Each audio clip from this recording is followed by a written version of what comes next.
আপোনালোকক এমডি হস্পিটেলৰ যিজন এমডি তেখেতে আপোনালোক ভিতৰত আপোনালোকৰ লগত কথা পাতিব আপোনালোক হৈছে আৰু দ্বিতীয়তে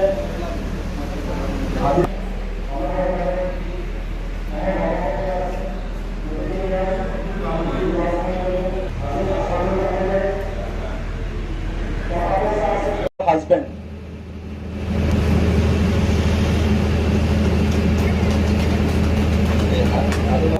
আদৰিবলৈ অনুৰোধ জনাইছোঁ। আজি এইটো বহুদিনৰ পৰা স্বপ্ন আছিল যে মানুহক সেৱা কৰিব লাগে। এই হিচাপে আমি 2021 চনতে এই মডাৰ্ণ হস্পিটেল অপেন কৰিছিলোঁ।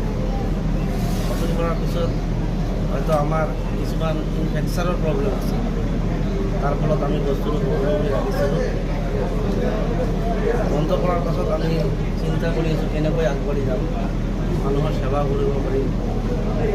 আমাৰ যিখিনি মানুহ আছে বহুত কষ্ট কৰি ৰাতি যদি 2টাত কোকৰাঝাৰ যাব লাগে, মেডিচিনৰ কথা বাদ গাড়ী পৰাই 2000 টকা দিব লাগে। এনেকুৱা পৰিস্থিতি বহুত চাইছিলোঁ। চোৱাৰ পিছত এটা চিন্তা কৰিছোঁ যে আমি যদি ইয়াতে যদি তেনেকুৱা এটা হস্পিটেল দিব পাৰোঁ হয়তো সাধাৰণ মানুহখিনিৰ সুবিধা হ'ব আৰু ট্ৰিটমেণ্টখিনি সোনকালে পাব। এতিয়া আমাৰ তাতে উইকলি এভেইলেবল ডক্টৰ আহি আছে। প্ৰত্যেক দিনৰ ডক্টৰ থাকিব 3জন 4জন কৰি ৰাইজৰ সুবিধাৰ্থে। সেইকাৰণে আজি আমাৰ যিটো মডাৰ্ণ হস্পিটেল ফুল্লি অপাৰেট কৰিলোঁ আজি, যাতে জনসাধাৰণৰ উপকাৰ চিজাৰিং হ'ব। এতিয়ালৈকে এনেকুৱা চিন্তা কৰা নাই। আগতে আমি অপিডিখিনি যিখিনি ট্ৰিটমেণ্ট আছে সেইখিনি কৰোঁ, লাহে লাহে পৰ্যায় কৰিম আমি এইখিনি চিন্তা কৰিম। বৰ্তমান কি সুবিধা উপলব্ধ? বৰ্তমান চাইল্ডৰ ডক্টৰো আছে আমাৰ, তাৰপিছত মেডিচিনৰ ডক্টৰ আছে,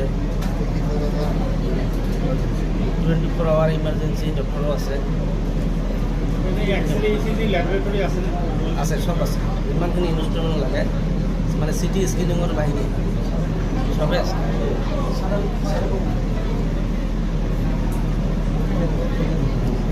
পাব্লিক হিসেবে কি উপকৃত হবে?